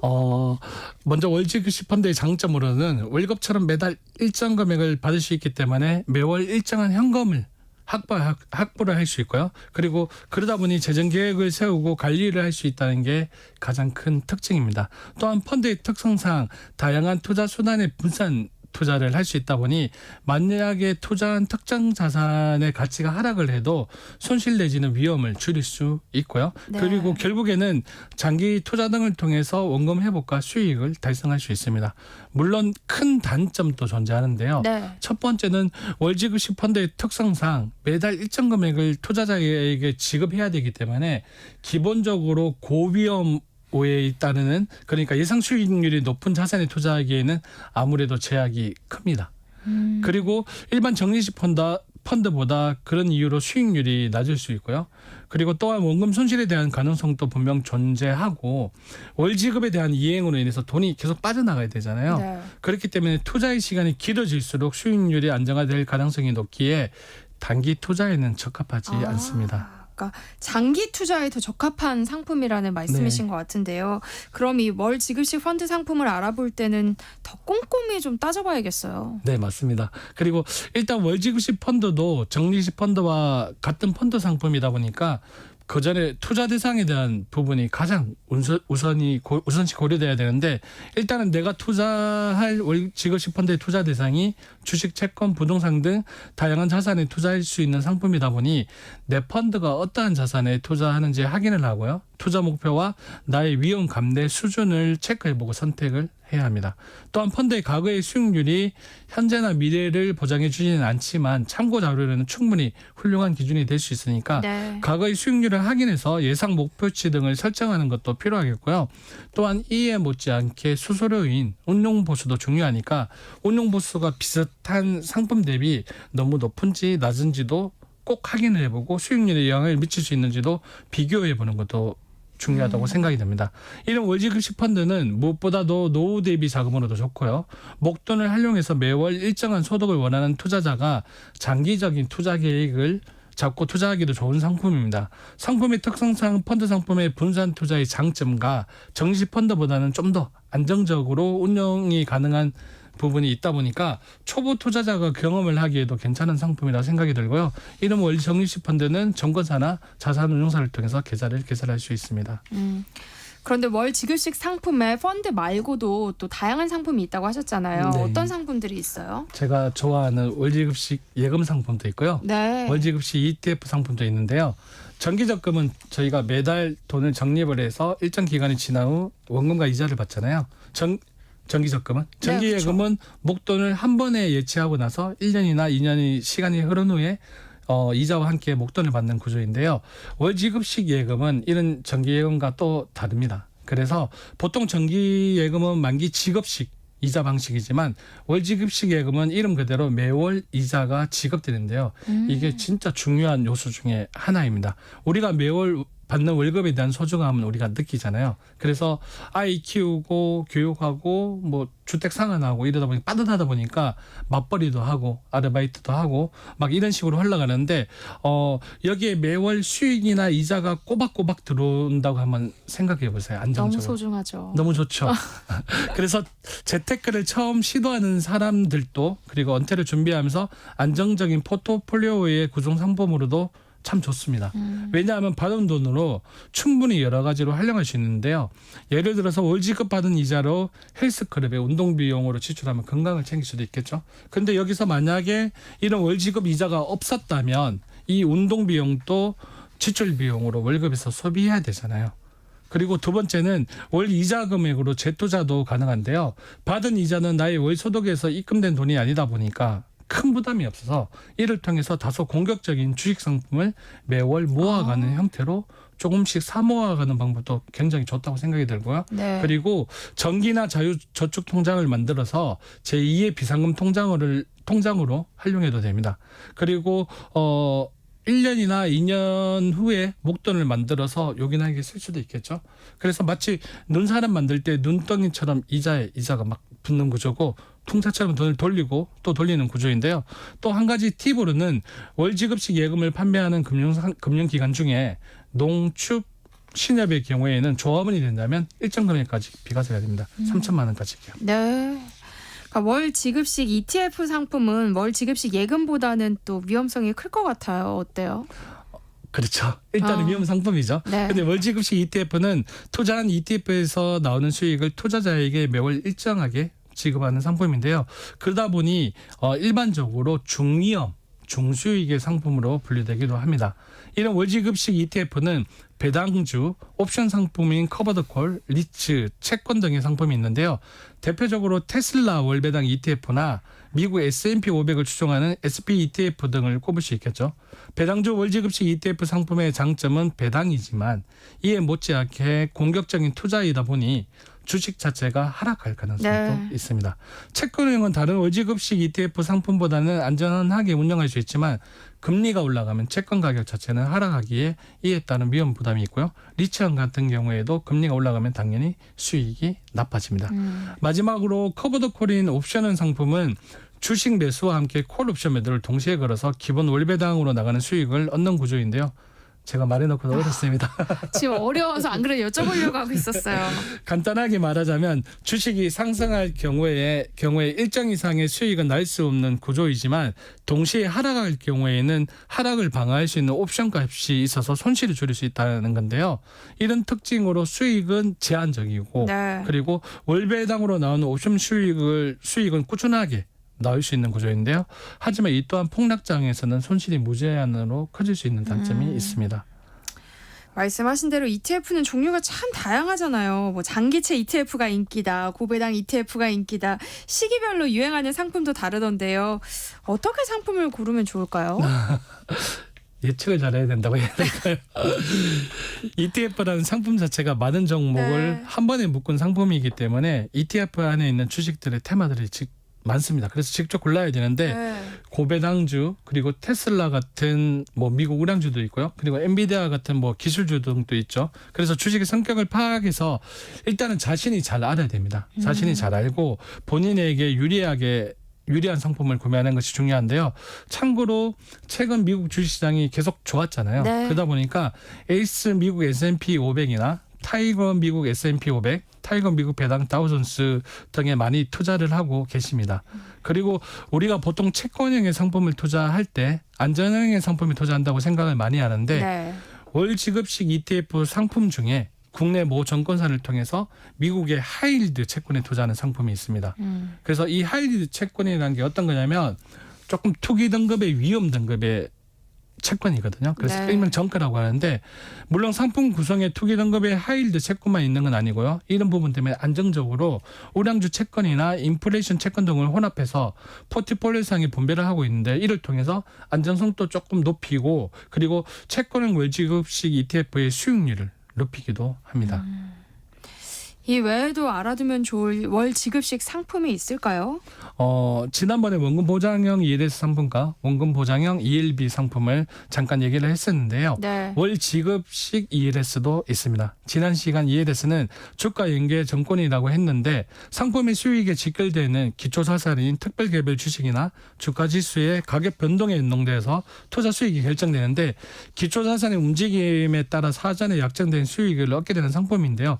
간단하게 말하자면 그런 월지급식 ELS는 뭐냐면 매월 평가일이라는 게 있어요. 월 수익 지급 평가일이라는 게 있는데 기준이 되는 날짜에 내가 투자한 각 기초자산의 종가가 처음에 약정한 어떤 퍼센트율을 지키면 수익을 지급하는 구조예요.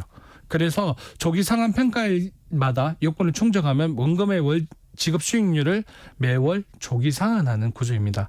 그래서 추후 손실이 확정되더라도 이미 지급받은 월 수익을 챙길 수 있어서 굉장히 지금 인기가 좋습니다. 그리고 하지만 정기펀드 등에 비하여 중도 환매 절차가 어려운 게 큰 단점이고요. 그리고 상품의 기준이 되는 용어들이 처음 접하시는 분들에게 생소할 수 있다 보니까 이 부분도 꼼꼼하게 알아보고 가입하는 게 좋습니다.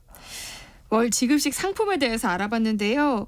그러니까 월 지급식 상품을 하나쯤은 뭐 갖고 있어라 이렇게 좀 추천하시는 것 같아요. 맞습니다.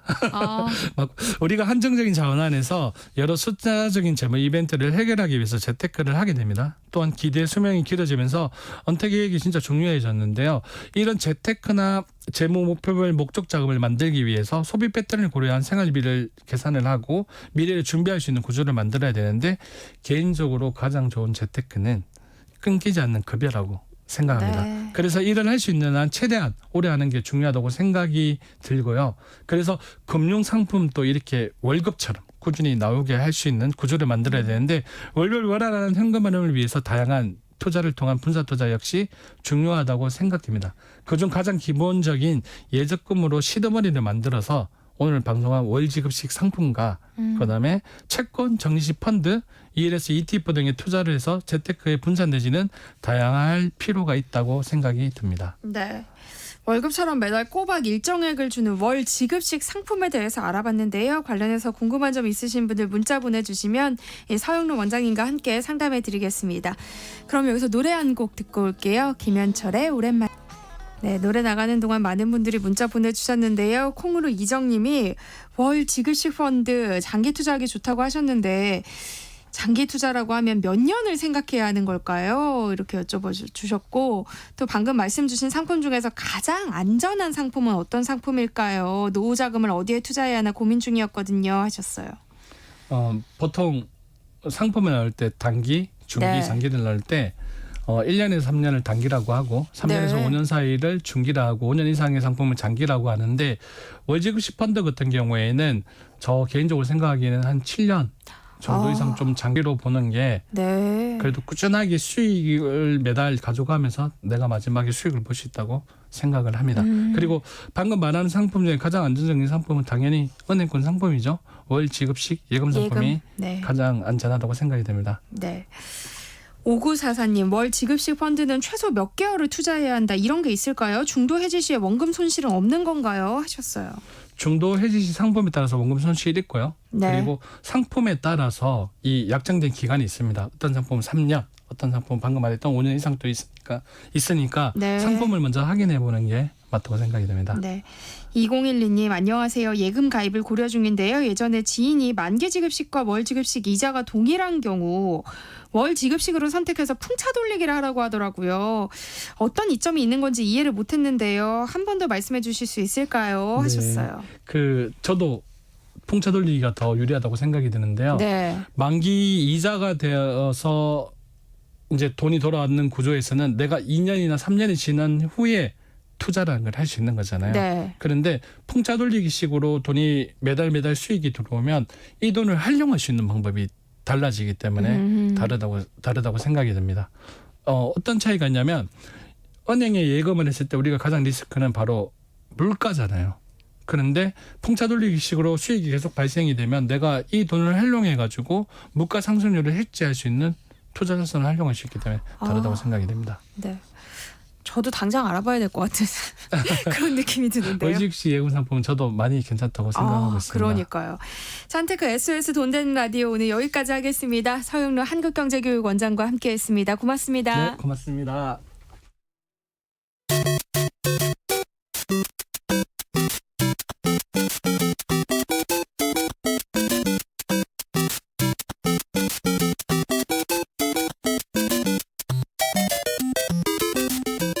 아직도 게임을 그저 놀이로만 보시나요? 인문학적 관점으로 살펴보면 게임 속에 숨어있는 메시지가 보인다고 하는데요. 게임에 대한 오해를 풀고 세대 간극을 좁히는 시간입니다. 해시태그 게임 인문학 이경혁 게임 제너레이션 편집장과 함께합니다. 어서 오세요. 안녕하세요. 이경혁입니다. 네, 오늘은 어떤 게임 이야기를 또 해볼까요? 예, 지금 방송국들도 올림픽 준비로 굉장히 바쁠 텐데요. 네. 게임하는 사람들은 올림픽에 앞서서 또 굉장히 큰 세계적인 이벤트가 하나 있었습니다. 네. 지난 7월 3일부터 사우디아라비아의 리야드에서 열리는 e스포츠 월드컵 2024라는 대회가 있어요. 2022년부터 사우디아라비아의 e스포츠 연맹에서 이제 이 e스포츠 월드컵이라는 걸 개최를 하고 있는데요. 네. 나름 뭐 축구의 월드컵 같은 규모의 굉장히 대규모 국제 대회를 추구하고 있고 상금 규모만 해도 한 6천만 달러 총액 정도가 나오는 굉장히 큰 대회인데요. 생각해보면 참 놀랍죠. 30년 전만 해도 이런 대회 자체가 없었거든요. 근데 이제 전 세계 인구의 상당수가 보는 이런 대회가 나왔다는 걸 보면 세상이 많이 변했구나 싶은데 네. 오늘은 그런 e스포츠란 건 무엇인가에 대한 이야기를 드려보려고 합니다. e스포츠는 이제 많이들 익숙한 이름이긴 할 텐데요. 네. 정확하게 뭘 말하는 거예요? 이게 익숙하긴 한데 누가 그래서 e스포츠가 뭐야 물어보면 참 대답하기 어렵죠. 문자적으로는 e스포츠의 E라는 것은 알파벳 소문자 E, 일렉트로닉을 가리키고요. 우리말로는 보통 전자라고 번역을 하죠. 다시 말해서 전자 스포츠라고 하면은 뭐 전자를 가지고 뭐 놀이를 하는 건 아니고 네. 전자 기기를 활용해서 경기를 벌이는 스포츠라는 것이 e스포츠의 가장 넓은 의미일 것입니다. 이걸 조금 더 구체적으로 설명을 해보면 뭐 전자기기를 쓴다고 해서 저희가 냉장고로 대회를 할 수는 없거든요. 그래서 정확히는 컴퓨터죠. 네. 컴퓨터를 사용해서 만들어지는 여러 가지 경기들이 있는데 대표적인 게 디지털 게임이고, 그러면 이런 게임으로 경쟁을 해서 승부를 가리는 종목을 우리는 e스포츠라고 통틀어 이야기를 하죠. 하지만 이렇게만 설명하기에는 지금 우리가 보고 있는 e스포츠를 100% 다 설명했다고 보긴 어려운 게, 사실 e스포츠라는 말에는 생략된 개념이 하나 있어요. 뭐냐면 프로라는 개념입니다. 우리가 e스포츠 선수들을 보통 프로게이머라고 부르잖아요. 그렇죠. 그러니까 프로라는 개념이 e스포츠에서 그렇게 중요한 거예요? 예, 이게 특히 다른 스포츠랑 구별을 할 때 굉장히 중요한 부분인데, 우리가 일반적으로 스포츠라는 단어를 쓰면 한국 사람들은 체육 활동을 생각을 하게 됩니다. 그런데 e스포츠에서 쓰는 스포츠는 체육 활동은 아니죠. 네. 정확히 말하면 방송을 통해 익숙한 프로스포츠의 형태에 가까운 것이 e스포츠죠. 이때의 프로스포츠, 다시 말해서 방송을 통해서 중계되거나 혹은 큰 대회를 통해 관람할 수 있다라는 점이 이 e스포츠라는 말 속에 숨어있는 프로라는 개념입니다. 예를 들어 축구 같은 경우에는 우리가 누구나 생각해도 스포츠겠지만 동네 축구를 굳이 방송으로 보진 않거든요. 그렇죠. 네. 그런데 우리가 프로축구, 프로야구, 프로농구 같은 현대의 이른바 프로라는 이름이 붙는 스포츠들은 모두 어떤 공통점이 있냐면, 방송 혹은 대회를 통해서 내가 직접 플레이하지 않아도 프로들의 경기를 보는 것만으로도 굉장히 뛰어난 박진감을 즐길 수 있는 일종의 엔터테인먼트 컨텐츠로 자리 잡혔다는 거잖아요. e스포츠도 마찬가지입니다. 정확하게 e스포츠라는 개념을 이야기한다면 우리가 일반적으로 쓰는 운동 경기로서의 스포츠보다는 프로스포츠, 방송 혹은 대회의 형태가 결합되어 있는 개념을 통해서 우리는 게임하는 것을 방송을 통해 중계를 하고 방송을 통해 관전할 수 있게 되는 것을 우리는 e스포츠의 가장 핵심적인 부분으로 보고 있는 거죠. 그러니까 방송과 결합해서 많은 사람들이 볼 수 있는 게임으로 벌어지는 경쟁과 승부가 곧 e스포츠라는 이야기인데요. 네. 그럼 이런 e스포츠는 언제 생겨난 거예요? 게임이 대충 1970년대부터 이제 활성화가 되기 시작을 했으니까 비슷하지 않을까라고 생각들을 하시겠죠. 하지만 앞서 말씀드린 대로 방송과 결합하기까지는 조금 시간이 걸립니다. 최초의 상업용 게임 폰 같은 경우도 두 사람이 대결하긴 했어요. 하지만 우리는 이걸 가지고 스포츠라고 부르지는 않죠. 그리고 게임을 가지고 뭔가 경쟁하는 대회로 만드는 자체는 미국에서는 1980년대부터도 있어 왔습니다. 다만 이때의 경쟁이란 건 지금처럼 뭐 대결을 하는 방식은 아니고, 이를테면 닌텐도 같은 북미에서 가정용 게임기를 제작해 판매하는 회사들이 자신의 게임기가 굉장히 많이 팔린 걸 아니까 일종의 이벤트를 열기 시작을 해요. 가장 유명했던 게 북미에서 누가 테트리스를 가장 잘하느냐 대회 같은 게 있었습니다. 이거를 미국은 어떻습니까? 동네에서 뭐 경기를 벌이고 우승자는 주 대회에 나가고, 그다음에 최종은 북미 전체 대회에 나가서 우승을 하고, 그래서 이거 세계 1위도 막 뽑고 그랬단 말이죠. 근데 이때까지만 해도 이제 이벤트는 열렸지만 이것을 우리가 e스포츠의 시작이라고 부르지는 않습니다. 네. 그러니까 일종의 이벤트로서 e스포츠의 전신 정도는 이야기를 하고 있는데, 이런 개념들을 받아서 오늘날 우리가 알고 있는 스포츠 리그의 형식으로 정립한 것은 1990년대 말이고, 그것이 처음 태동한 곳이 바로 한국입니다. 네. 오늘은 사우디아라비아에서 열리는 e스포츠 월드컵을 계기로 e스포츠 역사를 좀 되짚어보고 있는데요. 이경혁 게임 제너레이션 편집장과 함께하고 있습니다. 사실 우리나라가 e스포츠의 종조국이라는 이야기는 많이들 들어보셨을 것 같아요. 뭐 자부심도 넘치고 네. 다들 이른바 K 문화의 거의 선봉이라고도 할 수 있겠는데, 네.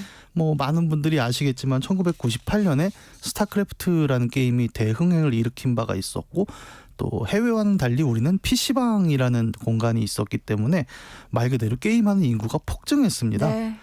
그래서 앞서 말씀드린 테트리스 대회처럼 그냥 점수 경쟁을 하는 수준이 아니라 스타크래프트는 어떻습니까? 서로 두 사람이 1대1로 대결을 해서 승패가 나오는 게임이거든요.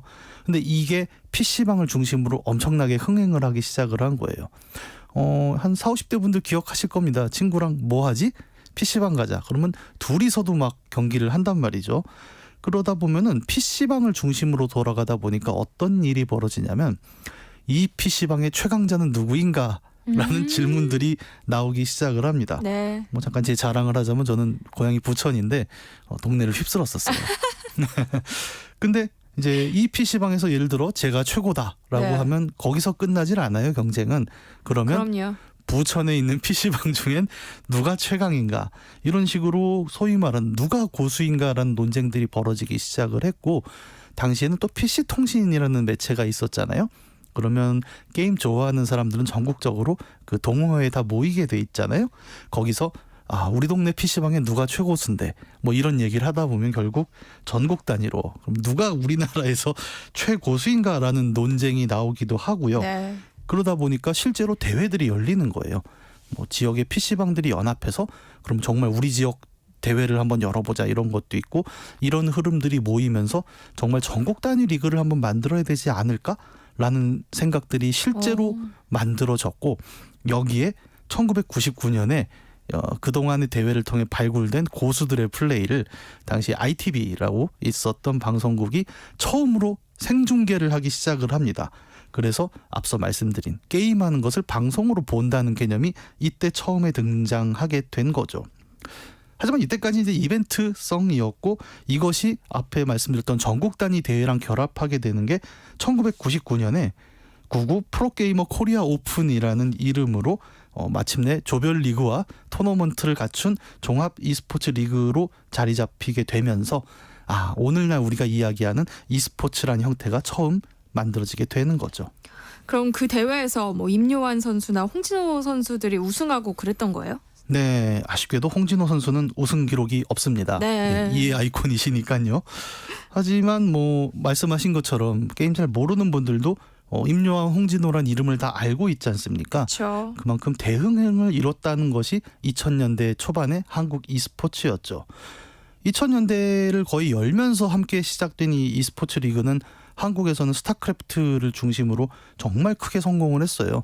당시에 이제 인터넷 쪽 일하시는 분 얘기를 들어보면 이 한국에서 열리는 대회를 보기 위해서 해외 스타크래프트 게이머들이 한국으로 트래픽이 몰리는 현상까지도 볼 수 있었을 정도로 이 인기는 국내에 머물지 않고 해외까지도 굉장히 퍼져나간 바가 있었고요. 이러면서 2010년대까지 약 스타크래프트 리그가 12년 정도 지속이 됐었는데 그동안 굉장히 큰 성장을 이뤘고 여기서 이제 자극을 받은 다른 게임들 뭐 아시겠지만 뭐 카트라이더 리그도 있었고 철권 리그도 있는데 굉장히 다양한 리그들도 함께 생기면서 e스포츠라는 씬 자체가 점점 성장하기 시작을 한 거죠. 그런데 지금은 스타크래프트 리그가 없지 않아요? 공식 리그는 없습니다. 그러니까 그 이후로 어떤 변화들이 나타난 건지 궁금하네요. 예, 지금 돌이켜보면 이제 2000년대도 옛날 얘기가 돼버려서 이 스포츠의 환경도 많이 다른데 대략 한 3가지 정도의 주요한 변화가 있을 것 같습니다. 첫 번째로는 이제 스타크래프트가 가졌던 넘버원의 자리를 지금은 리그 오브 레전드라는 게임이 차지하고 있죠. 아무래도 스타크래프트 나온 지가 벌써 20년이 돼가는 게임이다 보니까 조금 시들하기도 하고 네. 또 젊은 친구들은 안 합니다. 할 줄을 몰라서.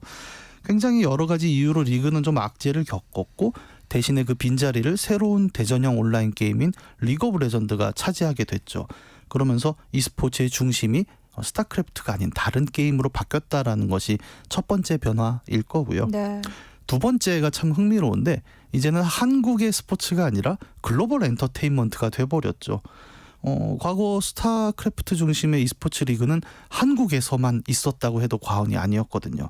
그런데 이제는 게임사가 직접 리그를 주관하라는데 이 게임사들은 한국에서만 장사를 하는 게 아닙니다. 그래서 전 세계 단위로 이 리그 오브 레전드를 만든 라이엇 게임즈 같은 경우는 자기들이 직접 리그를 조직을 해요. 그래서 북미 리그, 유럽 리그. 참고로 한국은 단일 대륙으로 리그가 따로 빠져 있어요. 네. 워낙 실력이 좋아서 이렇게 자기들이 시드 배정을 하면서 리그를 만들고 각 지역의 리그 우승자들이 가을에 다 같이 모여서 전 세계 최강자를 겨루는 이런 형태의 시스템을 아예 게임사가 만들어버린 거죠. 그러면서 말 그대로 글로벌 이벤트로서의 e스포츠가 형성이 된 거고요. 그리고 세 번째는 좀 씁쓸한 이야기이긴 한데 이 과정 속에서 e스포츠의 중심, 주체가 바뀌게 됩니다. 앞서 말씀드린 대로 한국에서의 e스포츠는 처음에 방송국이 시작을 했어요. 게임 제작사와는 완전히 무관한 방송국이 만드는 리그였는데 리그 오브 레전드 같은 게임은 그 스타크래프트의 흥행을 보고 만들어진 게임이지 않습니까? 그러면서 게임을 제작하는 단계부터 기획을 한 거죠. 우리는 이걸 e스포츠로 성공시키겠다. 그래서 게임 안에 그 중계용 카메라 같은 것도 다 설치가 되어 있는 상태였고 아예 개발 단계부터 e스포츠가 될 수 있는 게임으로 만든 거예요. 네. 그렇게 만들다 보니까 게임사 안에 e스포츠 부서가 있는 거죠. 그러면 방송국과의 관계가 이전과는 다르게 나타납니다. 예전에는 만들어진 게임을 갖고 방송국 리그를 주관했다면 지금은 방송국이 만들지 못해요. 저작권이 게임사에 있기 때문에 그렇네요. 예, 방송국은 말 그대로 만들어진 콘텐츠를 송출하는 역할로 바뀌었고 이런 과정에서 어떻게 보면 세계 최초의 게임 전문 방송국이었던 온게임넷 같은 경우는 콘텐츠 부재로 결국 문을 닫을 수밖에 없었던 이런 변화도 있었죠. 그러니까 우리나라가 e스포츠 종주국이라고는 하는데 네. 결국에는 주도권이 해외 게임사들에게 넘어간 거네요. 예, 만약에 국산 게임이 e스포츠 리그화가 된다면 뭐 좋겠지만 이게 장담할 수는 없는 부분이고요. 한편으로는 이 리그의 중심이 해외에 있다는 게 개인적으로는 굉장히 아쉬운 점이기도 합니다. 네. 한국은 뭐 워낙 게임 잘하는 사람 많은 나라로 유명하기도 한데 어떻게 보면 저는 그 축구에서의 브라질 같다는 느낌을 많이 받아요.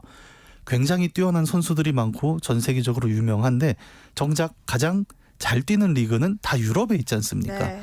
어떻게 보면 지금 e스포츠에서의 한국도 굉장히 비슷한 상황인 게 선수들은 정말 뛰어납니다. 예를 들어 리그 오브 레전드는 5명이 한 팀인데 유럽 같은 경우에는 한 10년 전에는 5명을 다 한국인으로 채운 거예요. 그래서 이렇게 하면 반칙이다. 그래서 지금은 코리안 쿼터가 있습니다. 한국인이 2명 이상 들어가면 안 돼. 뭐 이런 네. 규칙이 있을 정도인데 실질적으로 지금 전 세계에서 가장 규모가 크고 흥행이 잘 되는 리그는 중국 리그거든요.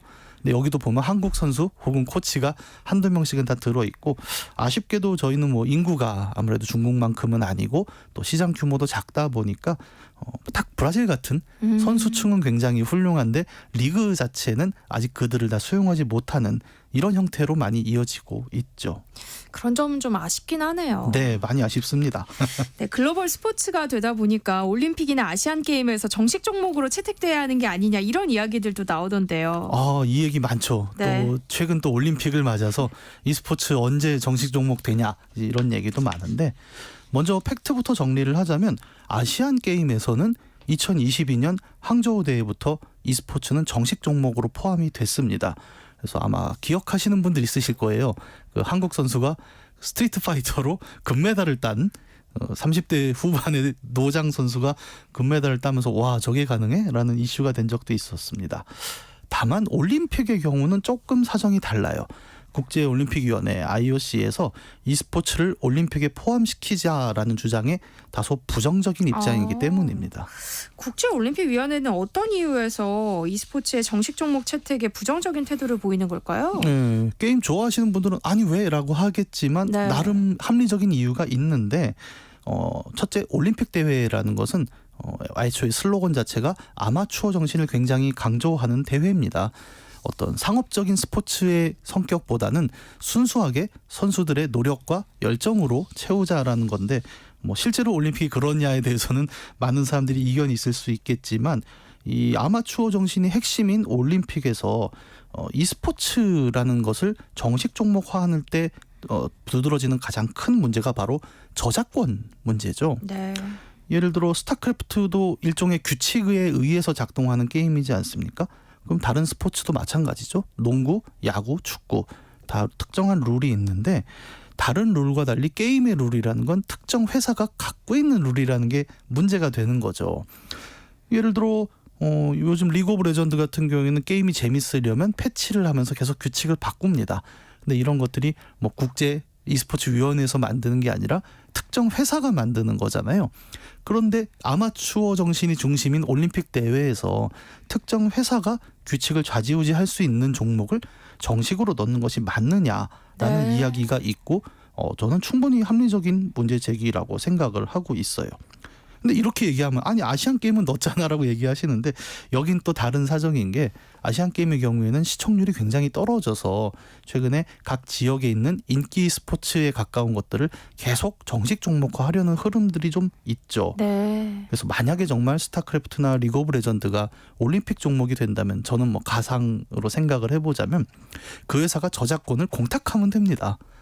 그러니까 세계 스타크래프트 위원회를 만들어서 아예 그걸 공탁을 하면 되는데 뭐 이것도 현실적으로는 쉽지 않아요. 서버 유지도 해야 되고 뭔가 프로그램이니까 계속 돈이 들어가는 문제인데 이런 것들을 해결하지 못하면 사실 e스포츠의 올림픽 정식 종목 채택은 앞으로도 어려운 문제가 되겠죠. 처음에는 왜 이런데 듣고 보니까 또 이해가 가는 네, 부분들이 그렇습니다. 많네요. 하지만 전 세계에서 또 많은 사람들이 즐기고 있잖아요. 네. 그래서 안 하기는 많이 아깝다는 생각이 들어요. 예, 그래서 어떻게 보면 올림픽보다도 월드컵 같은 경우에는 우리가 뭐 상업적이라고 비판은 하긴 하지만 그래도 전 세계 사람들이 모두 함께 즐기는 대회이지 않습니까? 어떻게 보면 월드컵과 같은 방식이 e스포츠 대중화에는 좀 더 나은 방식이 아닐까라는 의견들도 있습니다.